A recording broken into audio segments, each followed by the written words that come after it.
Hello. Today I want to talk to you about the fact that some of our laws in the United States are not effective, and that this lack of effectiveness is sometimes harmful to people. The primary question I wanted to ask in my research on this issue is how and why this takes place, and what other methods that can be used to more effectively deal with crime and create safer communities.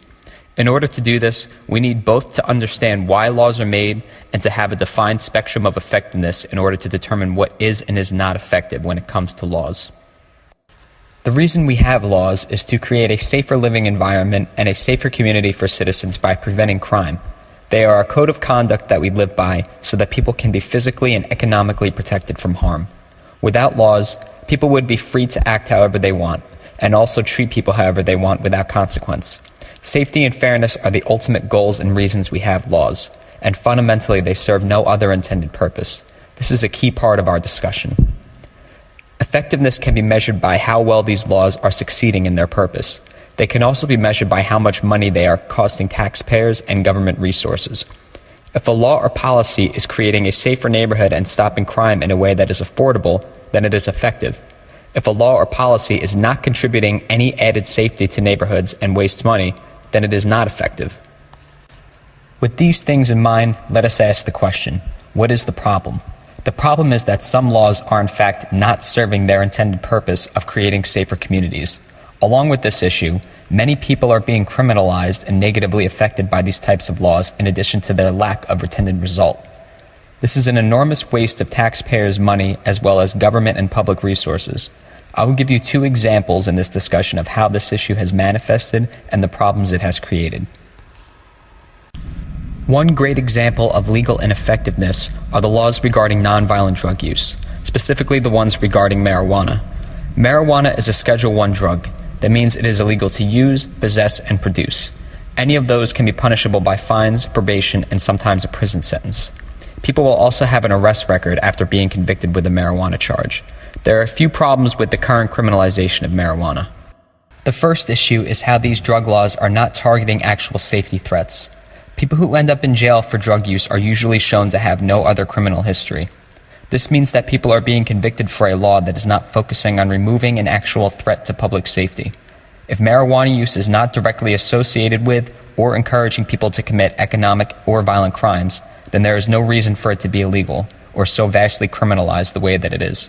In this case, the justice system has not only failed in its intended purpose of removing safety threats, but has negatively affected many people in the process.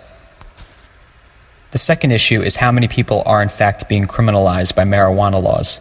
In 2014, 700,000 people were arrested for a marijuana charge in just 1 year alone.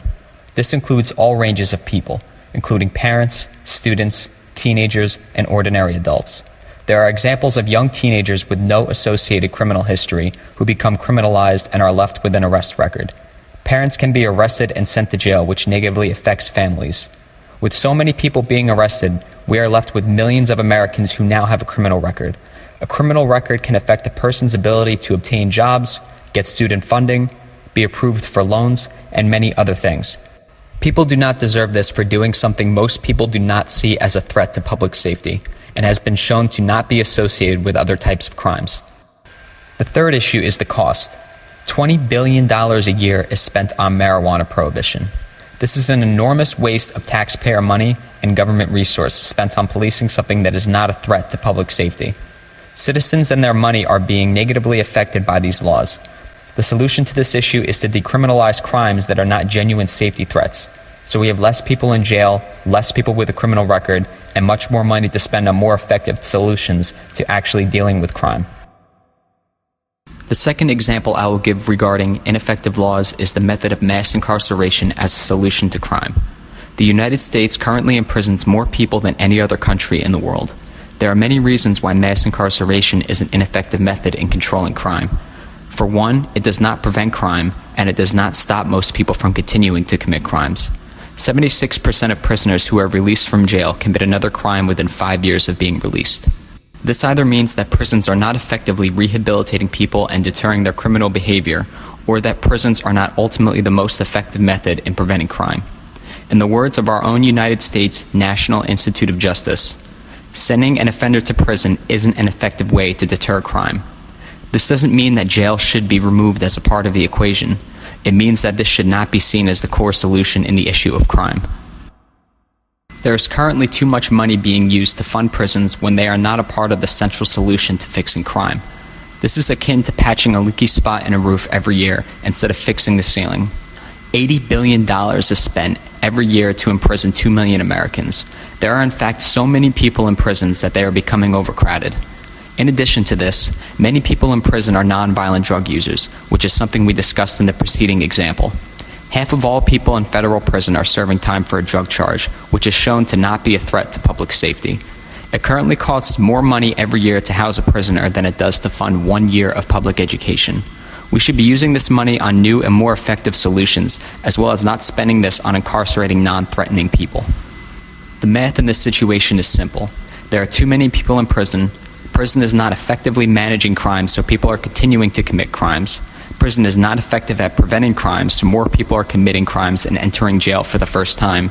There are too many people in jail for the wrong reasons, and it is costing us a huge amount of money. What this amounts to is a waste of money and a problem that is not fixed. Here are 2 more effective and sensible solutions to crime that could yield better results and have a more positive impact on the community. The first method involved things like community programs, social intervention, in-depth and mandated counseling programs for troubled people, and community educational programs. Crime is proven to be more associated to low-income neighborhoods opposed to higher ones. This means that they need some type of intervention and preventative measure to make up for what they are lacking. Furthermore, it is shown that breaking apart families when imposing a jail sentence on parents negatively influences children. This in turn leads to more crime, as children are now lacking a stable guidance and support system and are more likely to engage in risky criminal behavior. If we were to fund social and community-based programs the way we do mass incarceration and arresting, we could possibly see an even greater result in preventing crime. What this also means is stopping crime before it starts. As stated, incarceration is an effective and expensive method for preventing crime, so all it can do is manage a perpetuating issue. Having this as a centrally focused and funded effort the way it has been pointlessly extends the process, while more and more people are becoming criminals. Intervention at the community level before the criminal element emerges and takes root could yield a better result and a better investment of government resources. This is a dual solution, while mass incarceration as the main method is a dual failure. The second solution I propose is to decriminalize anything that does not pose or create a threat to public safety. Criminalizing these types of things has an opposite effect, because with unrealistic and impractical laws, the criminal element is now introduced in places that it did not previously exist. We are breaking up families, throwing people in jail, and giving people criminal records for things that should not be criminalized. All of these lead to poor mental health and a lack of employment opportunities, both of which create more crime. If it is not a threat and it does not cause a threat to public harm, then it should not be criminalized. If drugs are criminalized with the intent of controlling the public's mental health, then at the very least should be consistent across the board, as alcohol is currently legal and creates far more problems than marijuana. An interview I had with my aunt, who is a board-certified doctor, really put this issue into perspective for me. She told me that during the late 1990s and early 2000s, doctors were encouraged to treat chronic pain by prescribing copious amounts of opiates to patients. This resulted in a skyrocket of opiate-related deaths due to overdose and large numbers of people addicted to the drug. Meanwhile, marijuana has never been documented to have caused a single death due to overdose, and only 10 to 14% of users experience addiction. Marijuana is currently a Schedule I drug, making it more legal than opiates, which objectively have a more threatening reputation. It doesn't make any sense why a huge lack of context exists when certain laws are passed. All of this information that I have given in regards to the issues with marijuana specifically, it is to show how little consideration the justice system can put into the laws that they impose on us. While obviously not every law is bad, it is certainly bad and ineffective to criminalize something that is shown to be far less harmful than other substances that are actually more legal. Our government needs to put more thought into where it aims our policies and our funding. We deserve for our government to be an effective public utility. Hopefully, this discussion will encourage people to look more logically and critically at our government and question if it is operating in a way that is beneficial to us.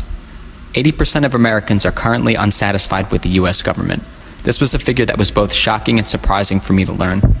It is that kind of statistic that inspires me to cover topics like this, along with reading stories about so many people being in jail for stupid reasons. I see it as wholly unacceptable for so many people to be unsatisfied with those that run our country. I also see it as unacceptable for the government to form laws blindly without strong consideration into how effective those laws are, since they have so much say in our lives and cost so much to manage. So in conclusion to this presentation, please remember that the people in our government are not any different from people like you or me and are subject to making mistakes. And remember that just because something is a law does not definitely mean that it should be, nor is it definitely helping us. Have a great day.